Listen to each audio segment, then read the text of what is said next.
Okay, so we often bring in somebody from the world of sports coaches to see what we can learn in software development teams, because sports and sports teams have been around much longer than software teams, but it's always good to see what we can learn from them. So for a start, using the Scrum methodology, which originated in the Scrum rubric, Scrum term rubric, which means to move forward as a team. That's the idea.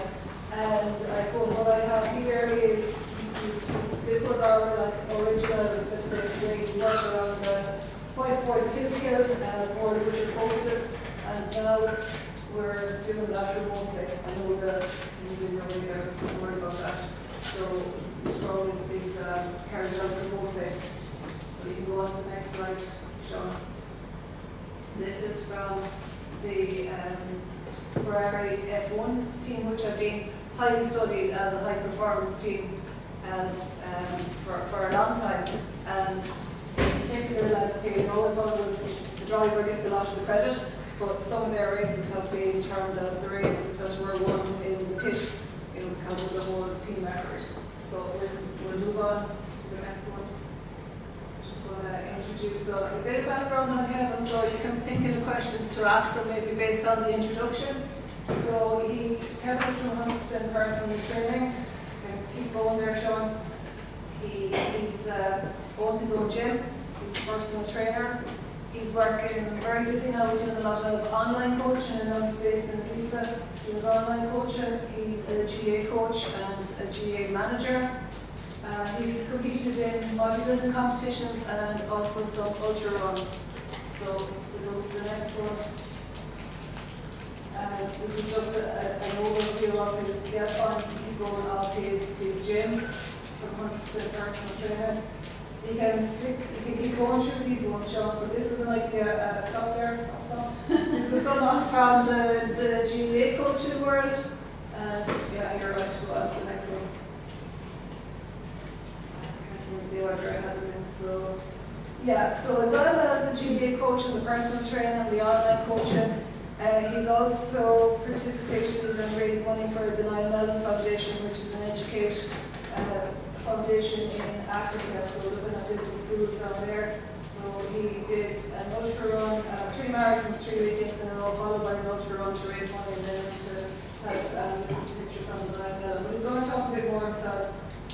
This is the ultra run where he ran from one end of Mayo to the other, starting on the Galway border side, and he's going to talk a little bit more about that himself.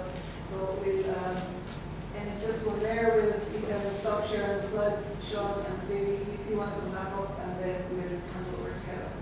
Okay, perfect.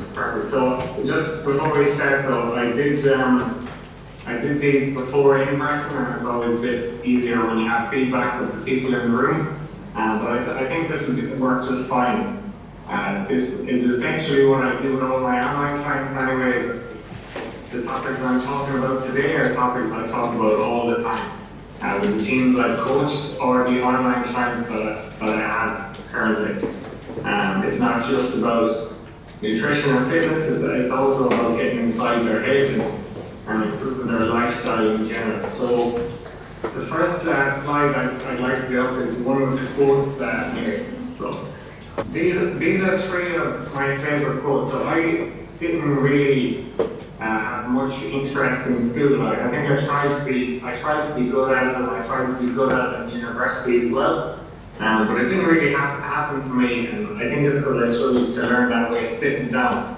I have to learn when I'm actually doing things or standing up, which isn't a negative thing necessarily. It just makes school a little bit more difficult. So the things I've learned have been through my actions rather than sitting down and trying to absorb information, which is probably what you guys are far superior at than I am. But when I was in university, I did liberal arts, and someone I found out about when I did liberal arts in Limerick was Søren Kierkegaard. So if I'm a bit of an overthinker, and I'm sure some of you can relate to that.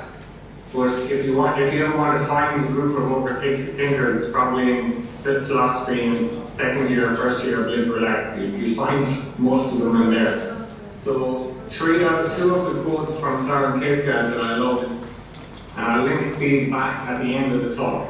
Life is not a problem to be solved, but a reality to be experienced. And I think that's really, really important, and it's proven very important for me. Because you can think and you can try and solve the problem, whatever it is you have currently in your life. And we all have problems all the time, and new ones arising all the time. But essentially, you can't solve them. You can only go out and live your own reality. You can't solve them inside your head, and you can't think a solution to a problem. You have to go and experience it. The second Søren Kierkegaard quote is, life can only be understood backwards, but it must be lived forwards, which is proven true for me, and I think for everyone, is that a lot of the times, looking back, we can join the dots and say, I did this because of this, or I went here because of there, or I took this job, or I met this person, friend, or relationship because of this. And we can understand it all looking backwards. But none of it makes sense looking forwards. And that's the way you have to live. So you have to just go into the unknown to experience things and not be afraid of doing that, and not fall into the trap of overthinking or thinking you can solve a problem before actually going and putting yourself through experiences that are often unpredictable. The third quote that I'm going to mention at the very start of the talk is one from Paulo Coelho, The Alchemist. So this is a fictional book, but it's very, very famous. It's probably, I'd say it's one of the most famous books or fictional books ever written. So there was a language in the world that everyone understood, a language the boy had used throughout the time that he was trying to improve things at the shop. It was a language of enthusiasm, of things accomplished with love and purpose, and as part of a search for something believed in and desired. So let's go to the next slide on how to be a teammate. Essentially, what do those quotes have to do with being a teammate? And why is learning how to be a teammate so important? Well, the last time I gave a talk to the same class, I definitely had a good bit of imposter syndrome, which I'm sure we can all relate to, because I was given a talk strictly about football and football coaching and football management.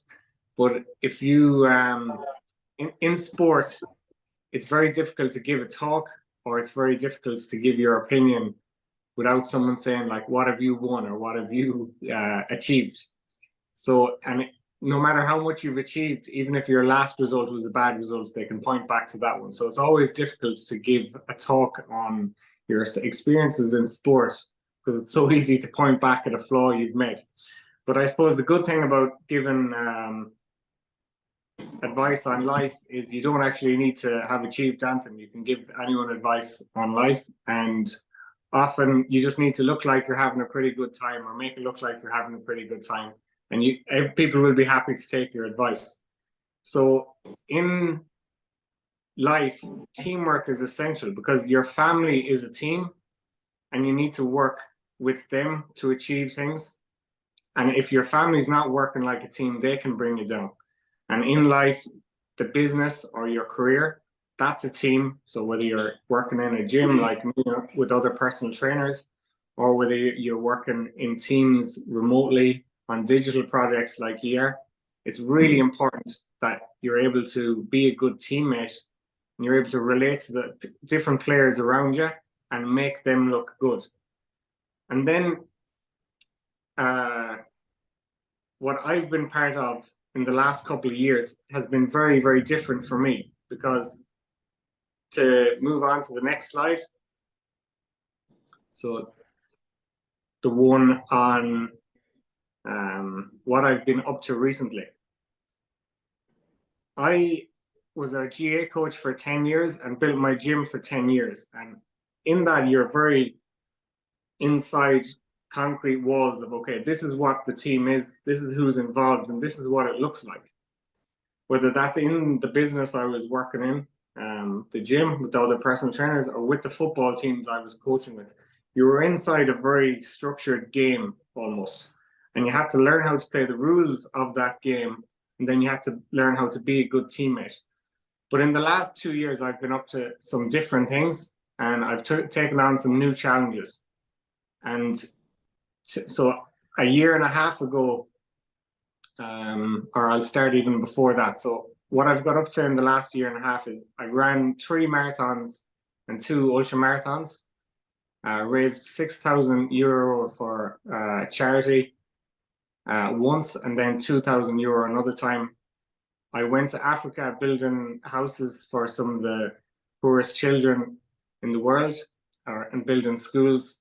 I went on an 800-kilometer solo road trip down the bottom of Africa through safaris, and I jumped off one of the highest bridges and bungee jumps in the world. I then headed off last December. I packed up all my books. My mother thought I was going crazy at the time, but I packed up all my books and my clothes into my golf, and I drove to Berlin from Mayo. I lived there for 2 months.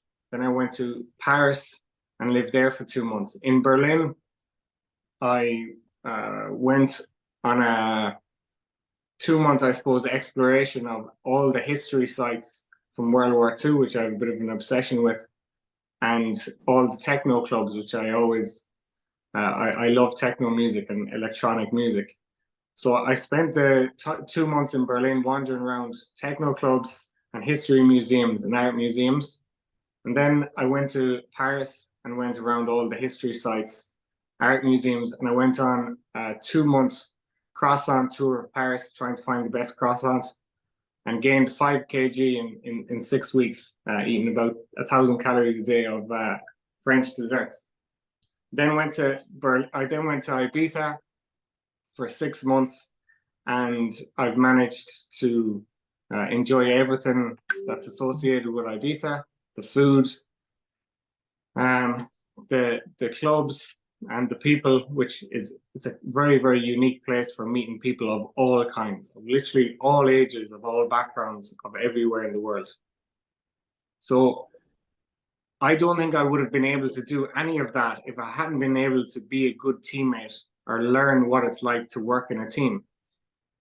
Even though I haven't been on a sports team or a business team in the last 18 months, it's been just as essential that I've had the attributes of a good teammate, and I've learned how to play the game of life, which is often what sport teaches, and which is what can help you guys massively in your jobs and in your careers. If you can learn how to work with other people, whether it's learning how to open up doorways, like in Paris, I was able to connect with people who were able to give me private tours of the Louvre, who had worked in the Sistine Chapel and the Louvre for a year and knew all the behind the scenes of what goes on there. In Berlin, the clubs are extremely exclusive and hard to get into, but I was able to meet some people who literally got me into all of them quite easily. So I'm going to share with you today, and then the same thing happened with Ibiza, some concierges and my friend Louis, who was able to open up doorways for me because they saw me as a good teammate in the game of life.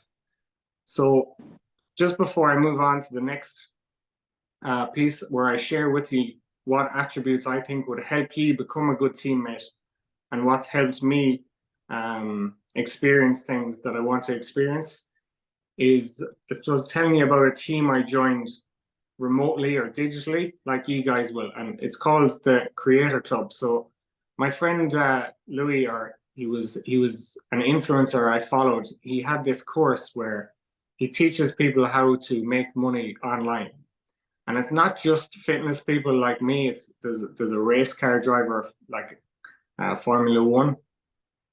There's a guy who edits videos, short form content, like the reels that you see now so often, so like TikTok and reels.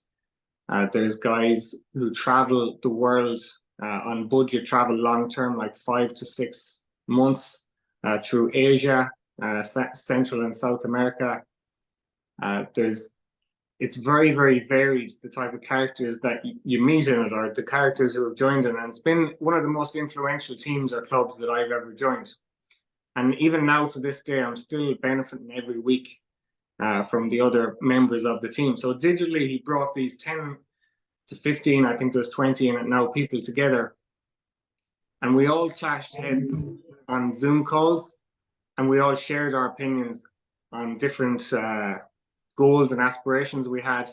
And the goal really was to work remotely for every one of us, even though we worked in many different things, was to work remotely as a photographer, as a videographer, as a fitness trainer, and have that freedom to live wherever we wanted and to not work as little as possible, because we all still work quite hard, but to have the freedom to work on projects we actually loved or we actually enjoyed.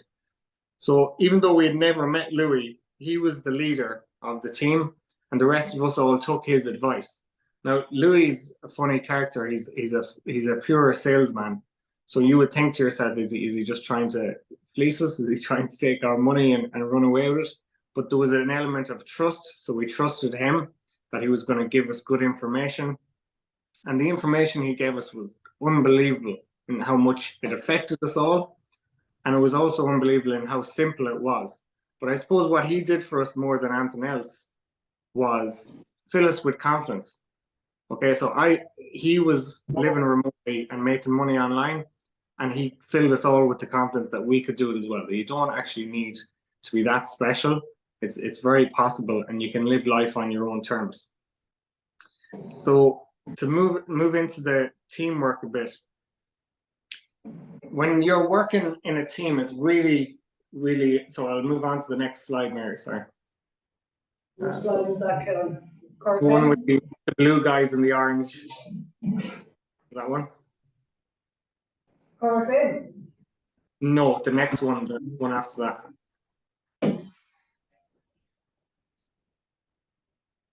Which one is that?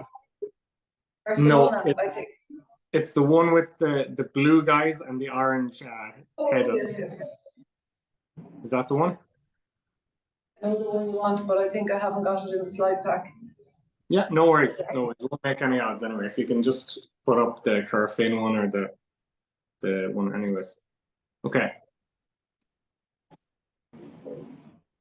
So to be a good teammate, you have to be willing to play the game, obviously.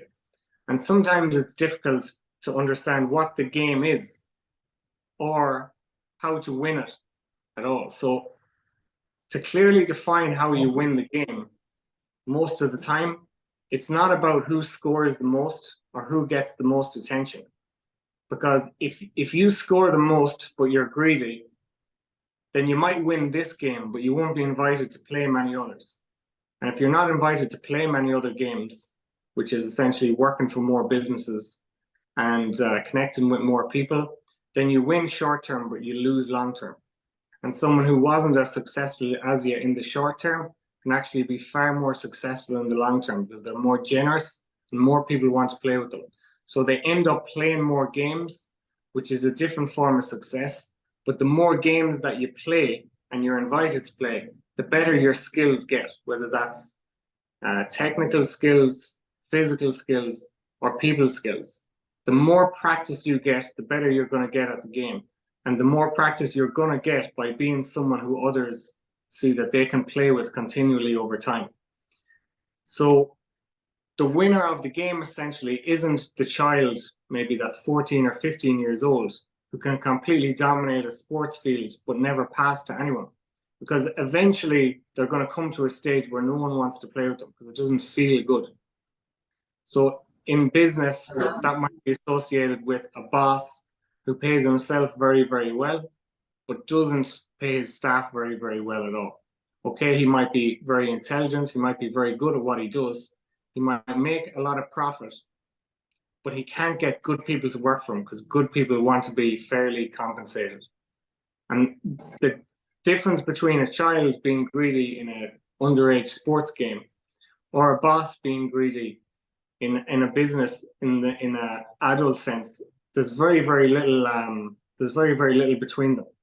And that's something that most people don't realize until it's too late, until you have a reputation for someone who's greedy or someone who's dishonest, someone who doesn't get other people on board, who can't share the ball around equally among teammates like a Carfin or like a Barcelona can, that can't make the people around them look good.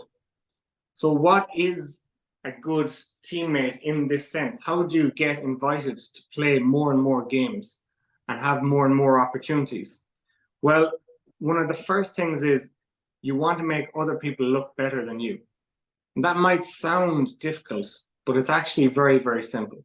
Okay, so if you can constantly praise and positively reinforce things like effort in your teammates and point out when your teammates do well, you'll be seen as someone who's invaluable to the team, because the morale of the team will go up and people will want to work harder always when the morale of the team is that bit higher. You'll also, in business, if you can give others what they want. So in my job, people contact me because they want to be fitter and healthier. They just want to look better and they want to feel better and have more energy.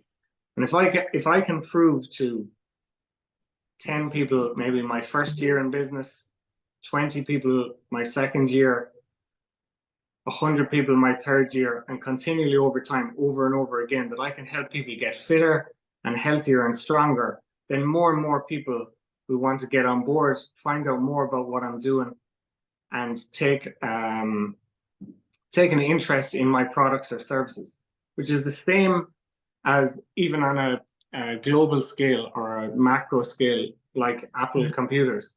They've proven over and over again that if you play with them, your business will profit as a result. So that's a second way of making sure you're a good teammate, is other people get what they want from working with you. You can make other people look good. And the third thing that's probably the most difficult that I spoke about at length at the last talk that I gave was being able to take the blame or the ownership. Okay, so when things are going badly, you'll prove yourself a very, very valuable teammate if that's when you step up and take responsibility. So if a business has a bad year financially and you step up and say, look, I'm going to work extra hours, you'll prove yourself as a very valuable teammate. And not only that business, but any other business around would be lucky to have you. It sounds so simple, but just doing the extra makes the world of difference. And studies show that people who work on average 10% more hours than their colleagues in the exact same roles in Canada were earning up to 25% more. So even though the hours worked extra was only 10%, the financial compensation was far bigger. I saw this every single day, almost for 10 years as a GA coach. The guys who were the first to train on a lap were always the ones the rest of the team liked the most. It's essentially a captain or a leader's attribute is to spend more time at training and be there extra, even if it's just 10 minutes extra early at the start and 10 minutes extra early at the finish. You do that for 3 sessions a week, it's 1 hour extra. You do that for 30 weeks in the year, it's 30 hours more than your teammates, just by being there 10 minutes earlier and leaving 10 minutes later. And those extra 30 hours are the difference between you being valued, between everyone knowing that you're a really important member, and between everyone wanting to share with you, whether that's share the ball or share financial compensation. And to make things a little bit simpler, which I always like to do, the reverse of that good teammate behavior is someone who only wants the easy jobs. So you've probably worked with people like this before. Maybe you've been this person at home. So the easy jobs, cleaning around the house. Okay, so the easy jobs, as in they never want to mark the tough players on a football team, which was something that every single football team I coached struggled with. There was only a very few number of players you could rely on to take the really hard jobs and mark the best players, your Lee Keegans, Killian O'Connor's, Aidan O'Shea's. So if you're the type of person who can't or doesn't want to do any of the difficult work, you're probably going to be far less valuable as a teammate. The second thing is someone who takes shortcuts, someone who's always late and who always skips out early. At work or at a training session, if you're leaving early and you're turning up late, chances are the rest of the group will be resentful of you very, very quickly. And when time comes for promotion, when it comes for maybe you're looking for some sort of reference for a higher position or a higher role, whether that's captaincy or anything else, people won't even consider you because they know you're going to take shortcuts, and shortcuts inevitably leads to bad results. And the third thing that we could reverse if we were looking at a good teammate versus a bad teammate would be they have a scarcity mindset, or they don't share. Okay, so what's worse than when you're in the office or maybe there in the university, a box of roses go around and someone takes 5 or 6 for themselves before handing them to anyone else. It sounds so simple. It sounds almost childish, but you would be surprised how many adults act in this childish way, whether it's in a sports organization or when it's with a business, is they want their name, they want their face to be seen, they want their attention more than anyone else. It doesn't really matter to them that someone else doesn't get a fair amount of recognition. They just want their they just want their name promoted or seen more than anything else. And this makes a huge, huge difference. If you do any of these things once, you're going to be forgiven. If you take too much chocolate, if you take too much of the ball, if you take a little bit more money than you earned, nobody's going to bat an eyelid if you do this once. If you do this every week or every month for a year or two, you'll create massive resentment. And massive resentment is exactly what tears teams apart and makes them fail rather than being a good teammate and bringing them together. So I'll just take a breather there for a second. Just how is the sound coming across there, Mary? Perfect. Perfect. Yeah, I found your slide. So if you want to comment on the blue men and the orange men, I did find it. That was essentially just what I was talking about. Okay. So the next, all right. So the next slide is how to build trust. So the Tinkerbell effect. Which one? Oh, The Tinkerbell effect. Yeah. Okay, so this is one of my favorite topics, as I probably think about this every day, is how to pay attention properly. So I like to use Tinkerbell as an example because you've all watched Peter Pan in the past, I'm sure. And does anyone know what happens to Tinkerbell when she doesn't get enough attention? She dies, exactly. So I don't know about all of you, but I've met a fair few Tinkerbells in my time. Some of them fully grown women and men. So if they don't get enough attention, they will do anything for attention. If they don't get enough attention, they die. They're very dramatic. Okay, and most people are like this. So humans need attention and connection. Even if it's just the smallest bit of acknowledgement, they need attention, they need connection. If they go into work every day or they go to a sports team every day and no one is praising them or positively reinforcing their behavior at all, they're going to look for attention in some other way. They're going to misbehave, they're going to cause trouble, they're going to look for attention in a very negative way. So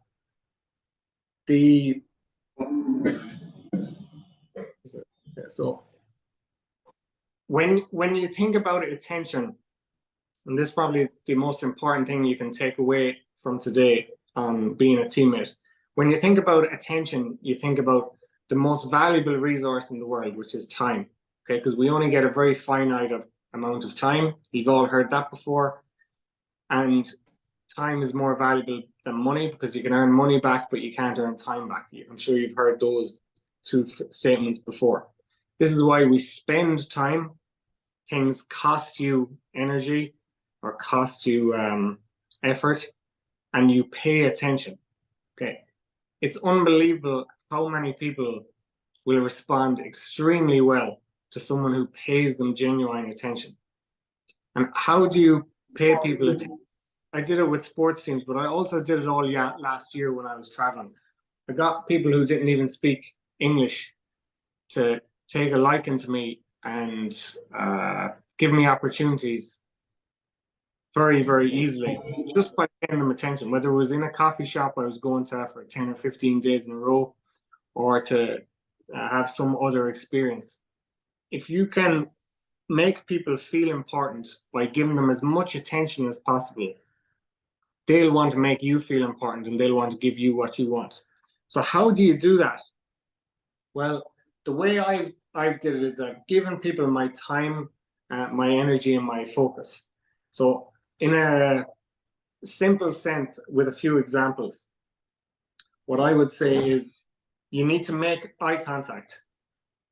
Making eye contact is almost getting a lost art at this stage, because so much of what goes on is digital. And we talk in teams like the way I'm talking now. We talk in relationships or in families the way I'm talking now through a screen. And you never really see what it's like to make eye contact. And then when you meet people in person, you're missing a massive social skill.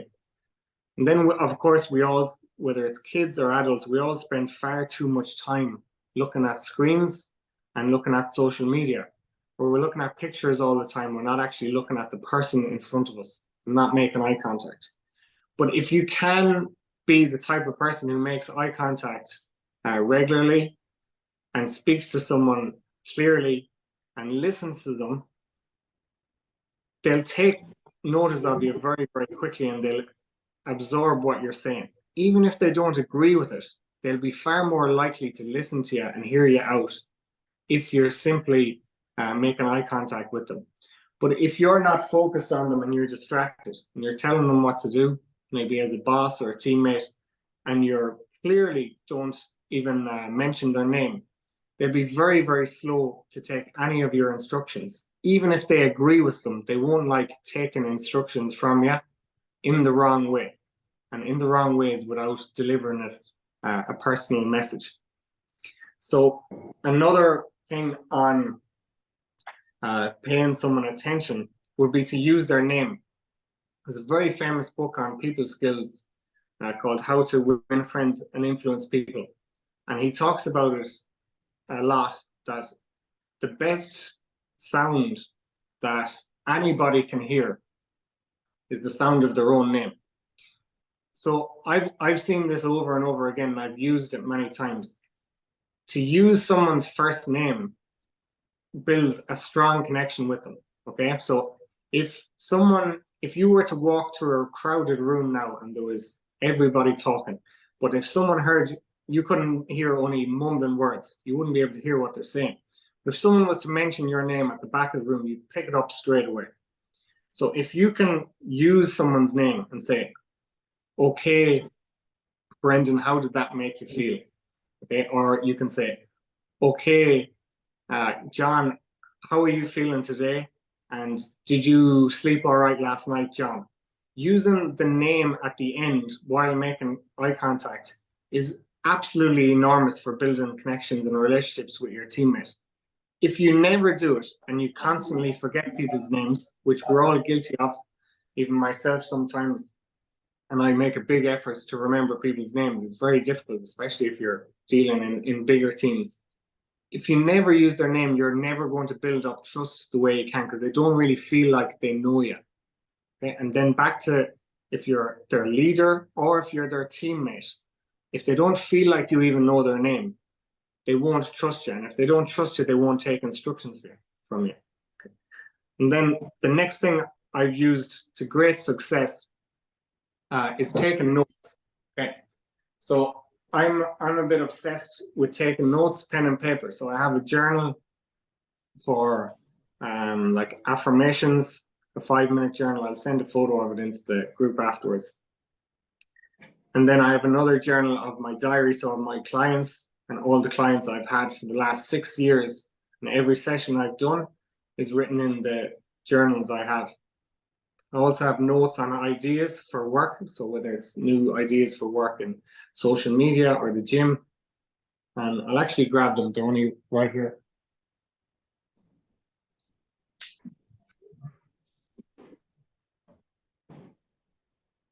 So this is my clients.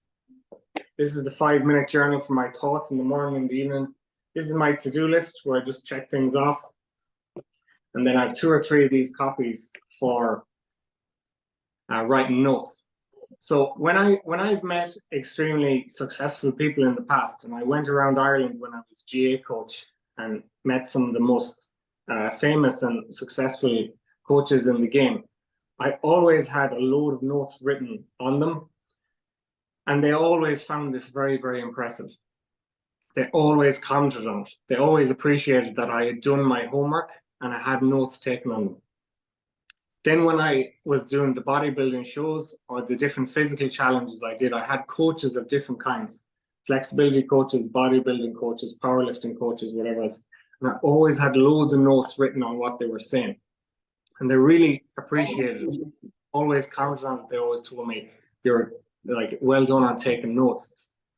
It's very frustrating when I have a student, I have a client, they don't take any notes. I'm wondering, is it what I'm saying going in one ear and out the other?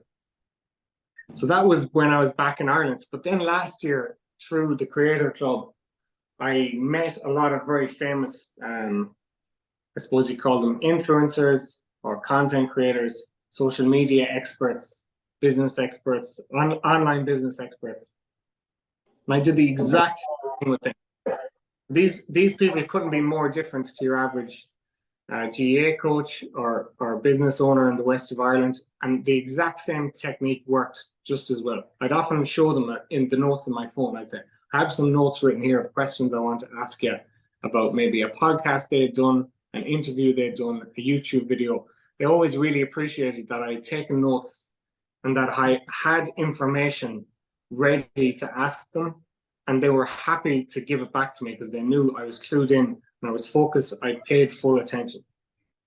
So I hope across those 3 examples, the eye contact, the taking notes, and the using people's name, whether it's your boss, whether it's someone, a teammate, or whether it's someone underneath you, being able to build trust and pay as much attention as possible where someone really connects with you is your key to being a good teammate as much as anything else.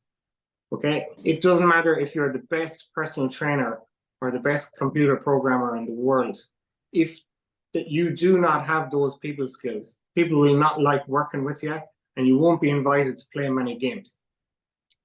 Finally, just to finish on that, when I was manager of Mayo Gales and when I was managing Gary Moore as well, coaching Mayo Gales and Gary Moore, I was very frustrated as a footballer myself because I asked the club I was from at the time to invest in gym equipment.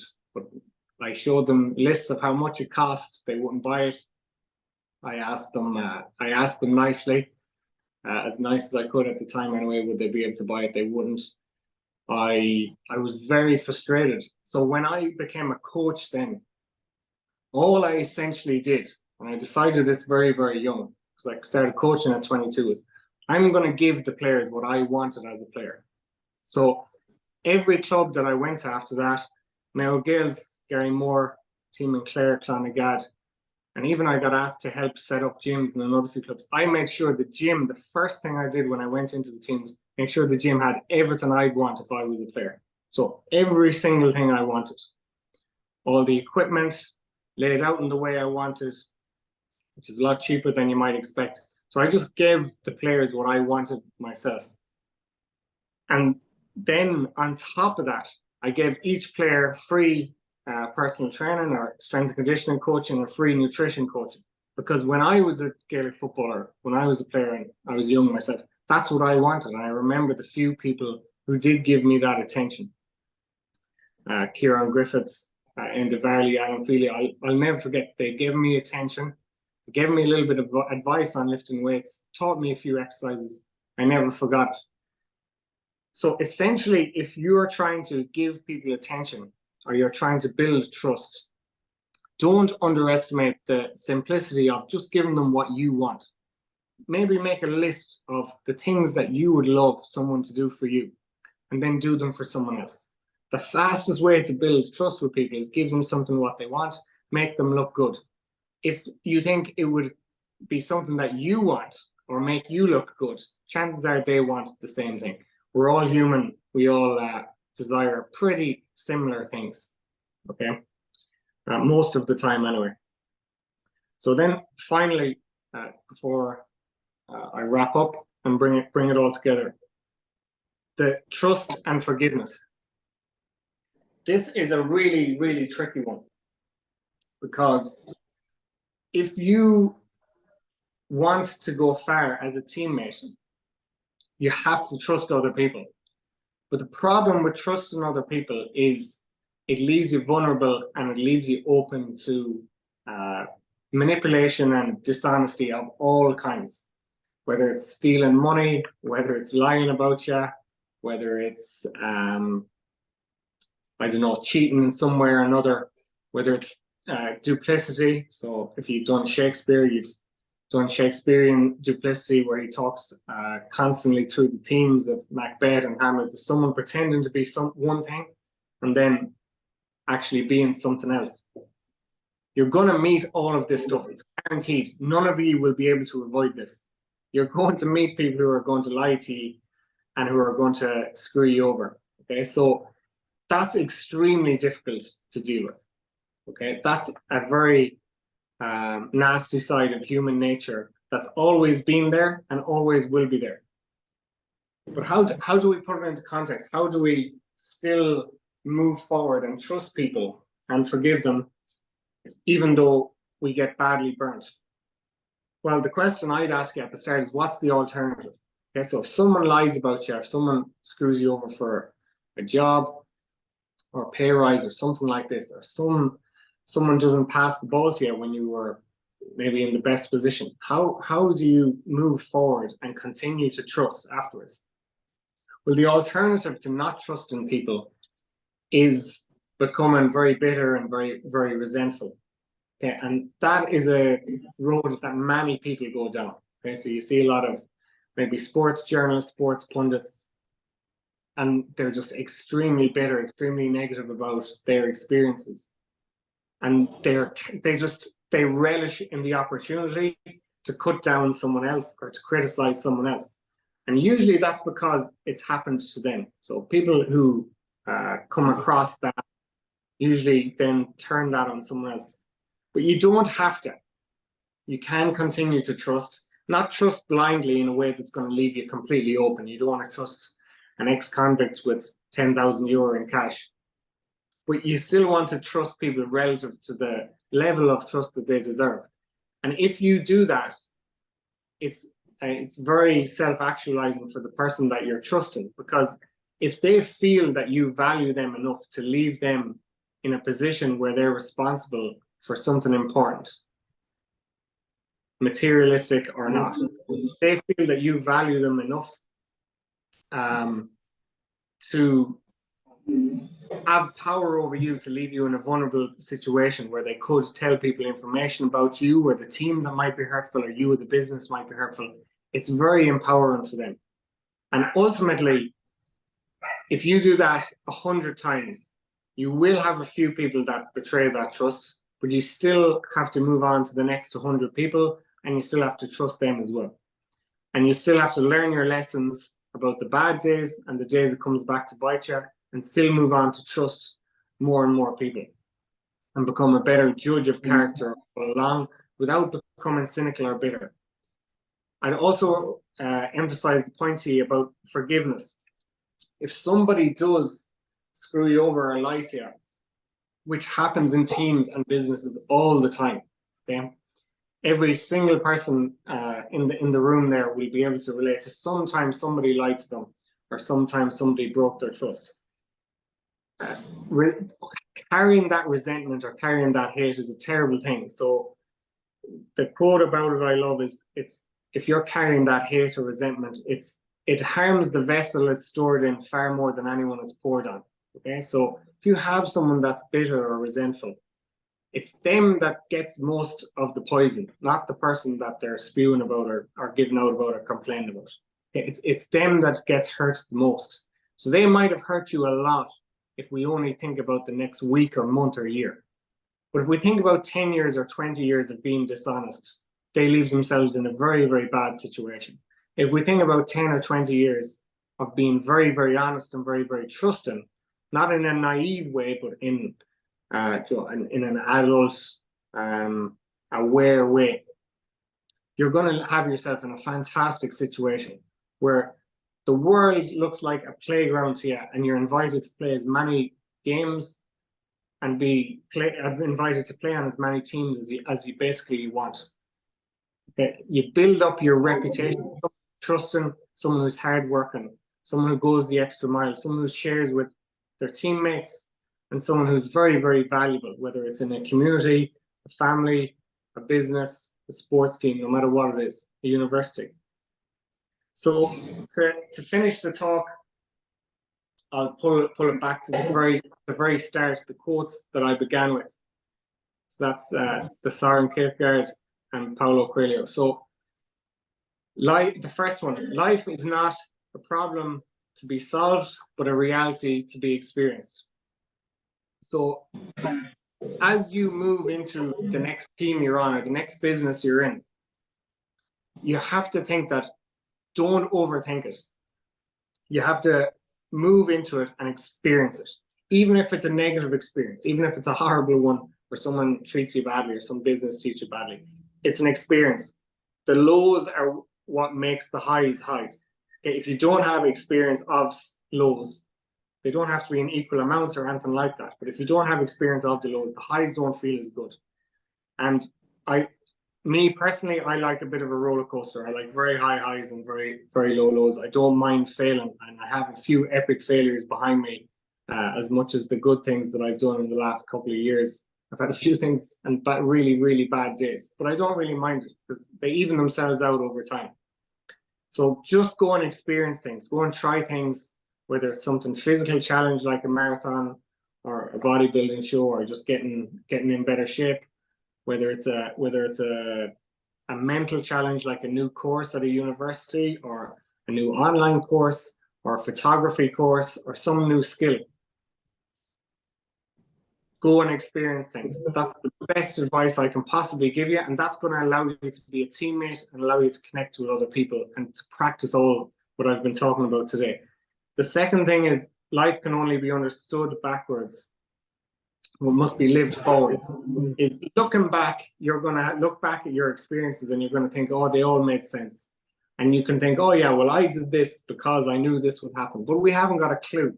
Like, I haven't, in the last 10 years, I might look like what I've known what I've been doing all along, but I haven't had a clue. I literally, 6 months at a time, I've lived, and every time something good has happened, I've been as surprised as anyone else. So you can look back and you can say, oh yeah, I understood things happened all along, but you have to live forward. Don't try and understand why things are happening too much. Go with your gut feeling. Trust people if you feel like they're trustworthy. So use your experiences, but don't be afraid to move forward without trying to understand everything that's going on. And the last thing is the Paulo Coelho quote. So the language of the world. So this is one of my favorite books, probably my favorite fiction book. But the language of the world, what does that even mean?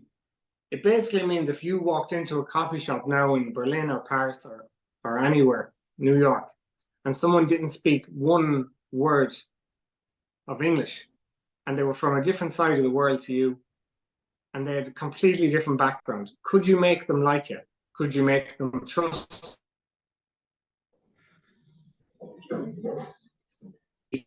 Your non-verbal communication, if you're giving them eye contact, if you're willing to learn about where they're from, if you're willing to pay attention to them, if you're willing to learn their name and use their name, it's unbelievable how fast you can build up a connection with people and how fast you can get people to trust you. So as you move forward into the next step, whatever it is, when you finish this course, remember that language. Okay, talk is cheap. 80% of communication is non-verbal, and that non-verbal stuff is where all the magic happens, really, whether it's in relationships with other people or just life in general. The best things that happen to you, you won't be able to describe them with words. Okay, thanks.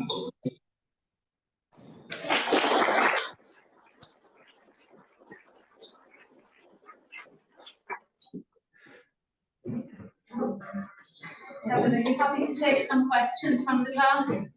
I am, of course.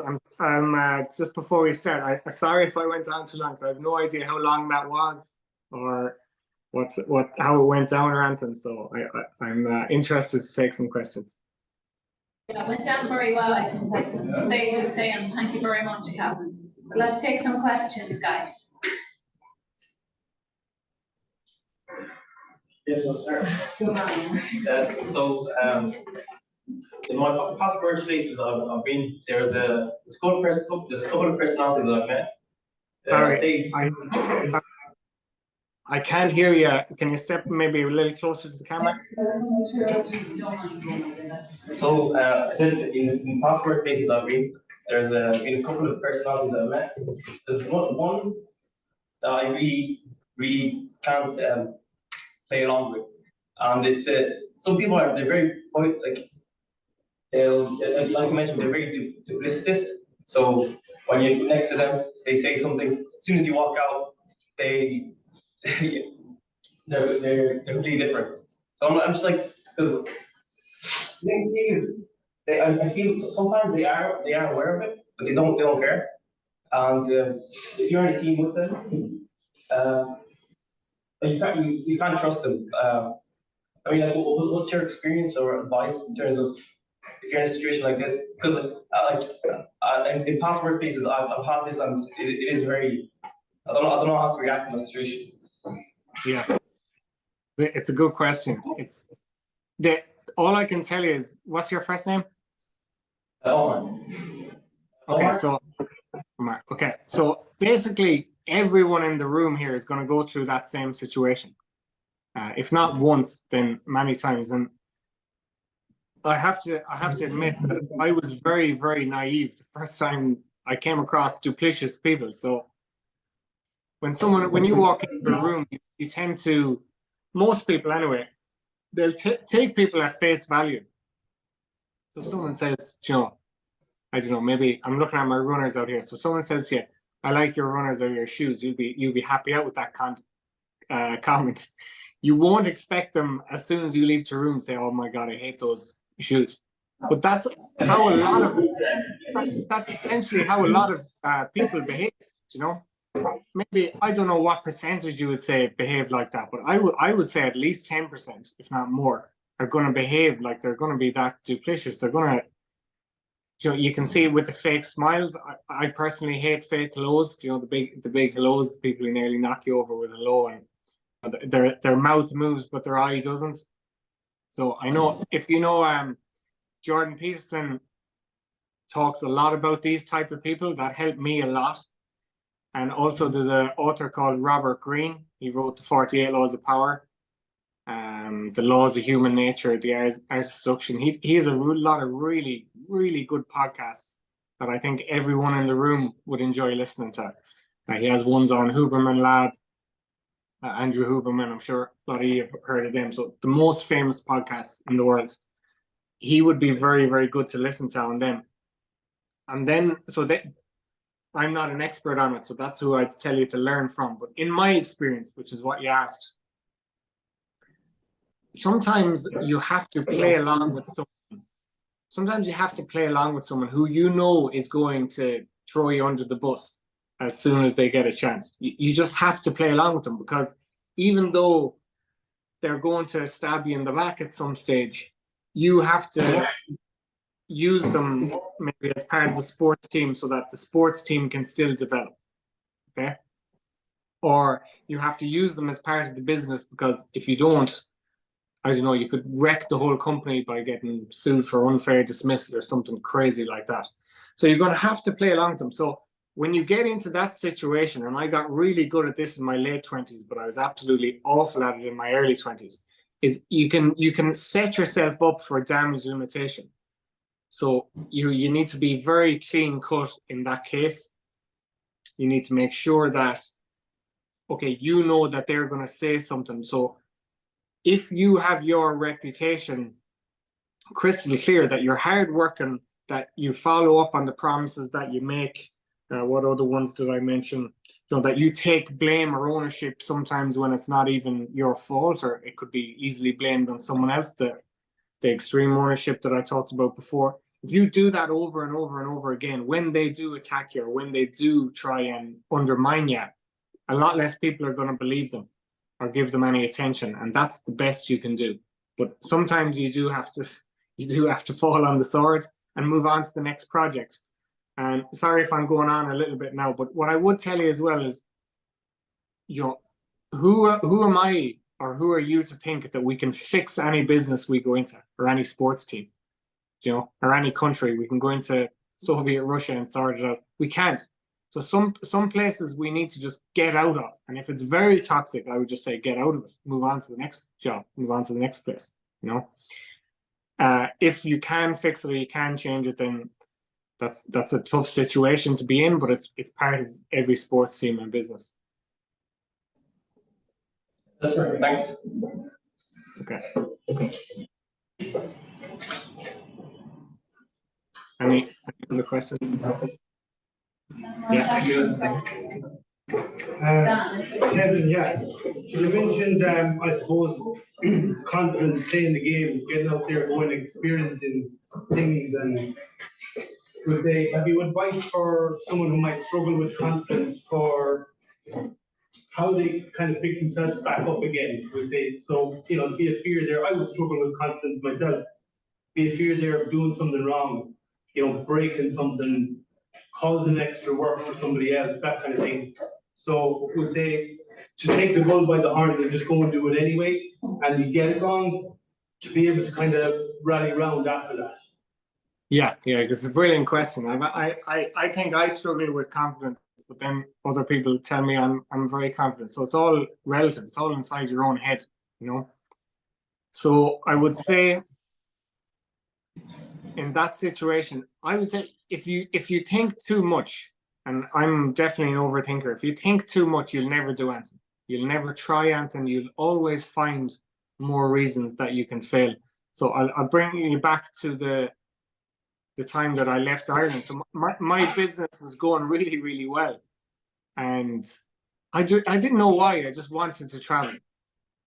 And if you try and rationalize or use logic to explain why you want to travel or why you open a business, you'll never start a podcast, you'll never open a business, you'll never quit your job and go to a new job or start your own business.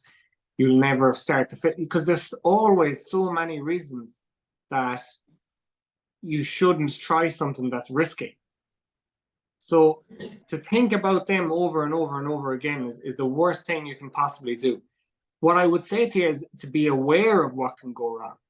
I was very aware that what if my car broke down? What if I crashed my car? What if I had to go back to Ireland again, or someone at home got sick? So I was aware of all those things, and of course they worried me or made me a bit anxious at times. Of course they did.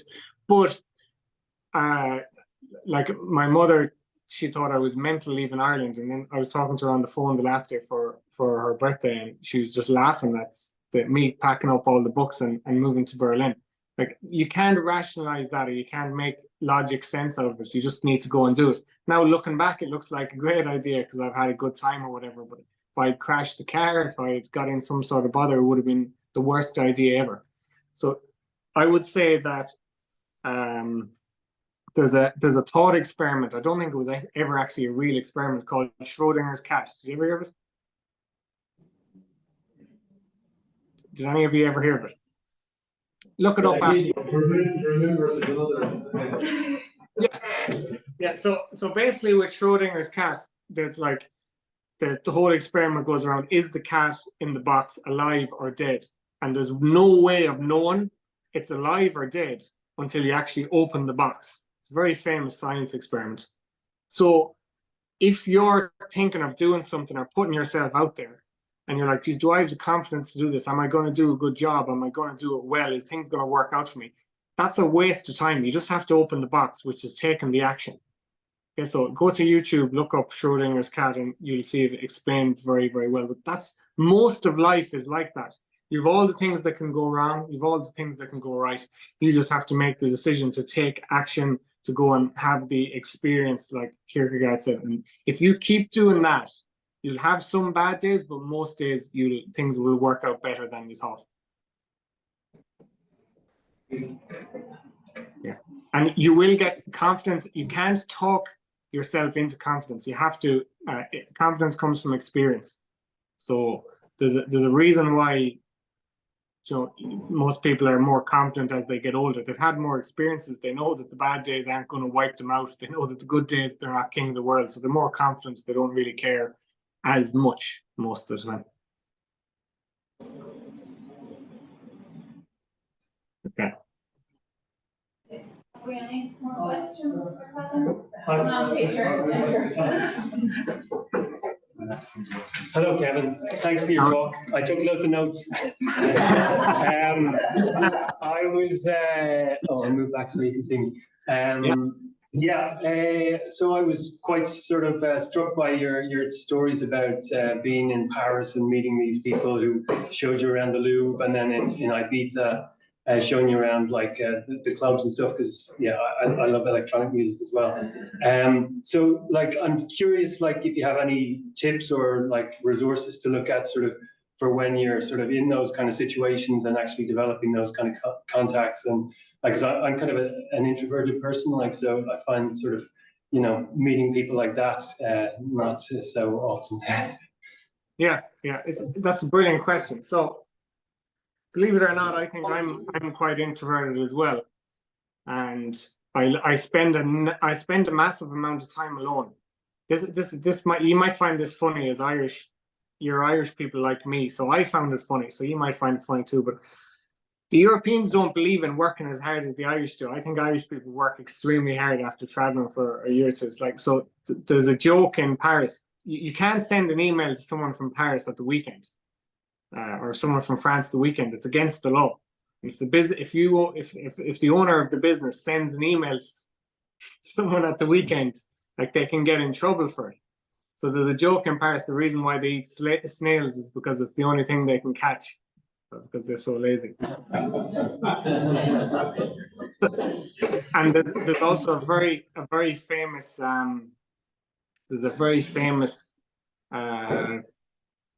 ice cream maker in Paris, and the busiest month in the whole year is August, and he takes holidays for that month and closes down the shop because he wants a holiday on that month.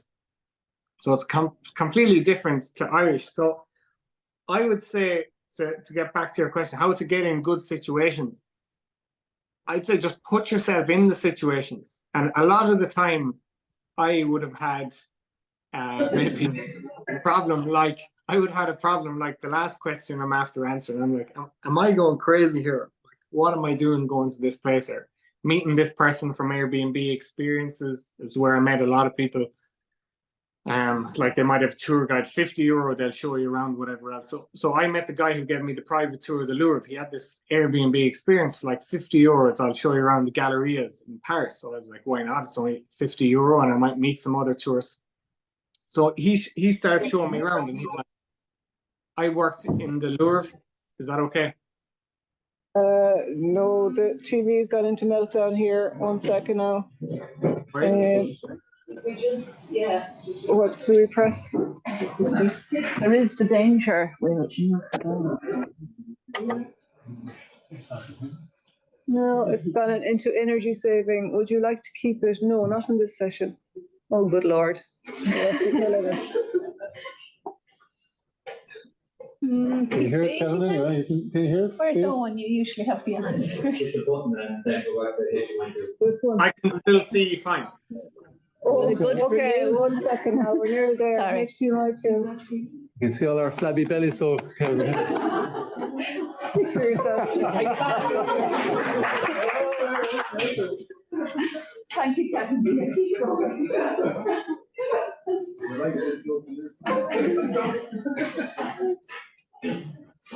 So I forget where I was. I think I know. So basically, you just put yourself in the situation. Like, again, how do you know that you're going to be confident enough to talk to this person or talk to that person? Like, you're going to end up talking to some weird people or strange people or people you have nothing in common with. And like, are you going to take that personally? Are you going to say, oh my God, this is terrible, I'm moving back to Ireland when that happens? Or are you just going to move on to the next person and find out that, like, I always think to myself, I was going around Europe last year, and a lot of people told me, geez, it's very dangerous traveling through Europe, driving from Ireland, and the car even is right-hand drive and not left-hand drive. And then you think that people did it on horseback 2,000 years ago. You know, they went from all around Europe without motorways. So it's not the risk you think going meeting new people, getting out there. Like, it feels like a massive risk. Even for me leaving Ireland, it felt like a massive risk. Now I look back, it doesn't. It's like, it doesn't feel that big at all. So just put yourself in the situation. If you like a certain type of music, maybe you like electronic music like me, but maybe you like orchestra music, maybe you like Gareth Brooks, maybe you want to go to Nashville instead of Berlin. Just put yourself in the situation. What's the worst that can happen? You know, the worst that can happen is maybe you get murdered by someone randomer in a thing. Like, what's the chance?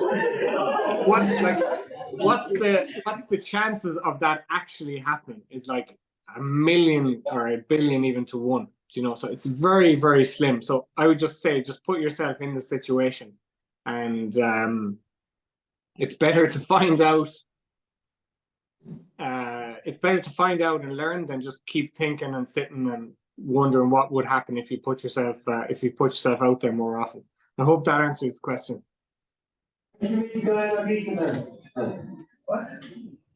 Sorry? The person who showed you around Ibiza, where did you meet them?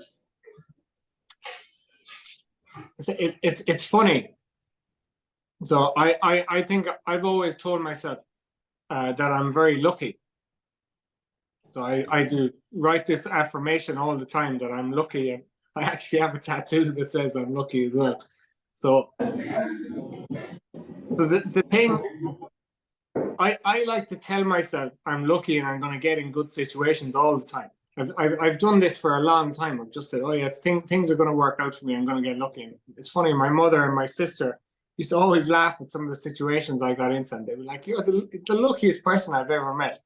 So I think a lot of it is just your mindset. You're going to meet people and get into good situations. If you have good people skills, the language of the universe or the language of the world that Paulo Coelho says, like, if you're making eye contact with people, if you're paying attention to them, if you're interested in what they have to say, if you're presenting yourself well, you know, like, as in you're well dressed and you're well groomed.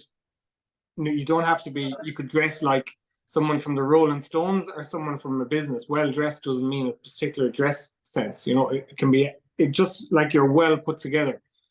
People are going to want to open doorways. Every human you meet wants to connect. You know, not all of them want to connect with you, but they want to connect with people. So as you move through your travels, or if you move through your working life, even if you don't travel, you're going to meet people who want to connect. If you keep fucking up those connections, it's time to look at yourself and your people skills rather than the world is out to get me, you know? So back to Ibiza. I got to Ibiza and I just looked this random website for accommodation. Now Ibiza, the accommodation in Ibiza during the summer is awfully expensive. It's 3 and 4 times as high as the winter. So I looked at this and I found, oh, nice one. There's a room going here. I found out it was a room going like right in the best place I wanted to stay, beside Pasha. And it was with 2 of the nicest people, Spanish people, just one concierge and his girlfriend. So I ended up living there. The rent was very affordable, best location. Just again, by looking and by passing a test. They rang me like you're ringing me on the Zoom call now, and they showed me a lot of connections. They showed me a lot of like local restaurants to eat in, beaches to go, clubs, and what's good and what you shouldn't miss, and that. And it's just all comes back to people skills and thinking you're going to be lucky and thinking good things are going to happen, you know. So I had some disastrous days in the year traveling. Don't Don't think it was all perfect, but you still can't focus on those bad days. You have to keep focusing. The next day is going to be good. The next day is going to be better. And yeah, between my housemates and the guy Louis from the Creator Club, who I'd left a good impression on, because when I joined his online course, I had told myself, I'm going to be the best person on that course. I'm going to apply the information. I'm going to do everything he asked me to, because I want to leave a good impression. And I want him to know that, geez, this guy, he's very clued in. He's doing everything I ask him. He's reliable. And that's what I managed to achieve. So when I met him in person, he was happy to open an awful lot of other doorways for me. And the same thing happened to me in Ireland when I was meeting the GA coaches. I wanted them to think that, Jesus, this guy is like, not that he's very strong or he's very fit or he's very smart or anything. He's just concentrating. He's focused on me. He's giving me attention, and everyone will respond well to attention. So if you're trying to get in a good situation while you're traveling or anywhere else, that's what I would say, is just pay attention, and that usually will open the doorway, and it's up to you then after that. Thank you.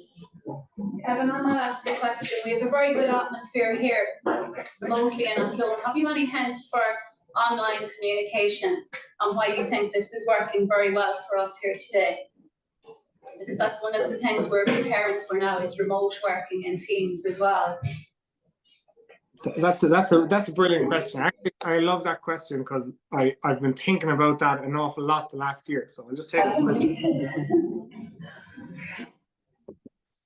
So when I say that life can only be understood backwards, like, I hadn't a clue that this is where I'd end up. I kind of had a plan, or I kind of had, this is what I'd like to do, but I hadn't a clue this is where it was going. So when COVID happened in 2020, I was like the rest of you in the room, I was like, what is going on? Like, is the world gone mad? What is going on here? So then I heard that apparently in those periods of unrest, because I read a lot of history, so in those periods of unrest is like, people actually make a huge amount of progress, or they make a huge amount of, they go backwards very, very quickly. And we saw that with businesses. A lot of people, like, really, businesses went so far backwards, or businesses maybe like Zoom, what we're talking on now, they 10 times the price or something like that, or 10 times the stock market price. So with my business, I was like, okay, my best friend and the fellow who I'd ran the gym with, Keen, had moved to Canada like 2-3 months earlier. The electricity had gone in the gym and was gone for a full 6 months that year. And the other personal trainer who worked with me was also moving to Canada that year. And there I was in a gym with no electricity. I was solo for the first time, so there's no other trainers working with me. And COVID was happening. I was like, what will I do? So I started doing online coaching. And I never thought online coaching could work for me before, because I just thought it was for people who had like 1 million followers or 100,000 followers, they had huge audiences. So I started doing online coaching, and it worked really, really well. I found the ability to communicate what I was trying to teach, which was fitness, was really, really good. So I think the flexibility, it's a long-winded answer to your question, but I think the flexibility of being able to talk and connect with people through video is very underrated. Okay, it's not as good as being in person, but if you can mix it between seeing people in person and the video and connecting with them through other mediums, through like text messages, WhatsApp groups, Instagram groups, I think it's very, very strong. And I for one, I'm blessed by it. I think it's absolutely brilliant. But people like doing things on their own time. I know for me, I'm not a morning person, and my brain takes off at 8 o'clock in the evening. So if I'm sure some of you can relate to that. So if I want to do work, it's generally not first thing in the morning. I won't be doing that much. All I want to do is eat and go to the gym first thing in the morning, and I won't even want to really talk that much. But then in the evening, I'll take off. So then other people are the exact opposite of that. They don't want to do all their work in the morning and evening. So I think with remote working, it allows you that flexibility. So when people are in their natural working environment or natural working times, they're going to be in a better mood and they're happier to do their work. And that's what I found with myself anyway, and a lot of the clients I talk to. So I hope does that answer your question? It does. Thank you very much. That's very interesting. I think that flexibility is key Yeah. for software as well. It's in our interest to get it to work well. Yeah. Well, to give have you here today without it. Yeah, exactly. And to give you an example, some of my clients, they need a personal trainer standing over them 3 times a week, watching them do all their reps and sets. For some other, then that's the last thing they want or need. They don't want that at all. They want someone telling them what to do, how many calories to eat, how many reps to do, what exercises to do, and they want to do it themselves. They just want guidance and accountability. So maybe if we put that into the business world, there's some businesses where you need to be standing over people and making sure that they're working hard enough. But there's also businesses where people just generally want, okay, this is what you need to do. This is the bit of guidance on how to do it. And we're going to hold you accountable, as in you need to get this much done per month or per week. And that suits a certain type of personality, and they're probably the personality that you're dealing with. Thank you, Kevin. Sean, did you say? Yeah, Kevin, I was just wondering, what's your favourite affirmation? Okay, I can read you, no problem, the one that I was writing for the last year.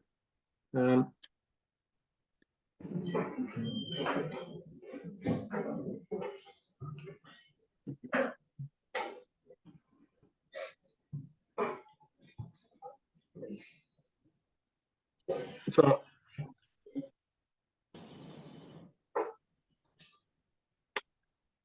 I'm attracting more wealth and opportunities every day.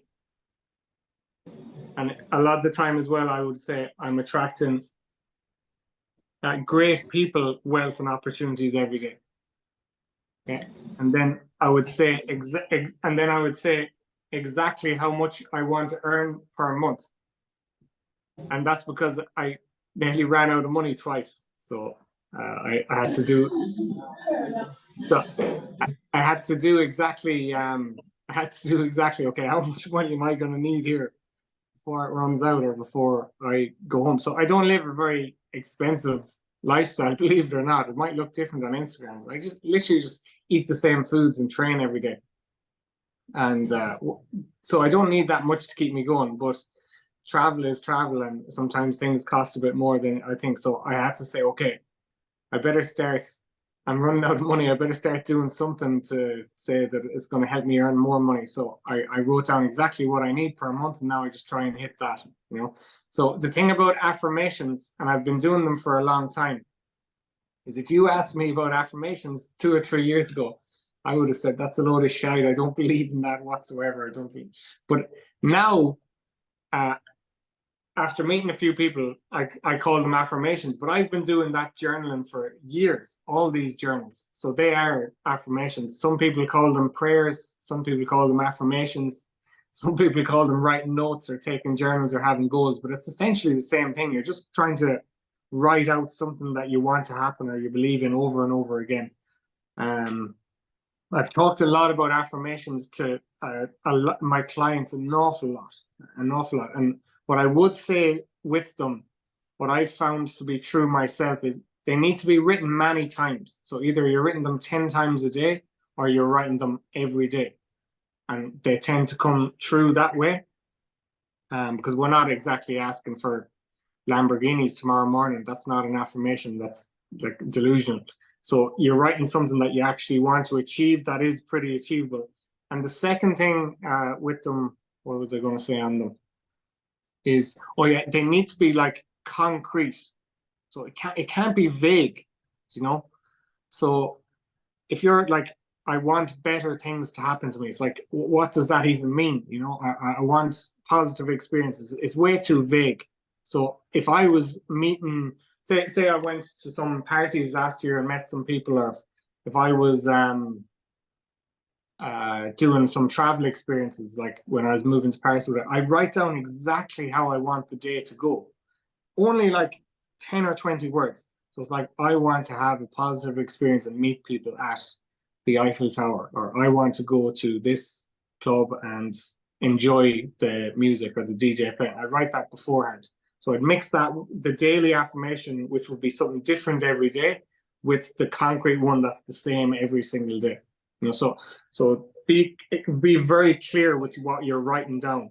It's very rare that you'll just fluke something good happening to you. You have to try and make it happen and be intentional about it. Doesn't mean, you know, it's a 5-year goal or it's a 10-year plan. I've never done anything like that. But the daily affirmations or the daily good things you want to happen, I would be concrete on them. I'll follow on from that if you don't mind. Have you ever read anything by Florence Scovel Shinn or Joseph Murphy? No, I haven't. They're Irish. No, but Florence Scovel Shinn's book is The Game of Life and How to Play It. So I thought when you mentioned The Game of Life, it might be something to read. Yeah. I think I've heard of that one, The Game of Life. Yeah, I definitely have. Yeah, no, I can't. I have. If I was to recommend any books to everyone, to everyone at the talk, I would say the 2 books that I recommend to clients all the time. So I got all my clients that I met at Christmas one of these, a 5-minute journal. Get one of them for like 20 or 30 euro. So I'd get one of them and I'd start journaling. And then the 2 books I'd recommend is probably Man's Search for Meaning, Viktor Frankl, and Atomic Habits. You know, they're easy to read, but they're very profound. And they're 2 I recommend. I don't know if they're the best books I've written, but they're definitely the 2 I've given the most copies away. Who's Atomic Habits by? James Clear. Atomic Habits is brilliant because it's got pictures and everything. It's like so easy to read.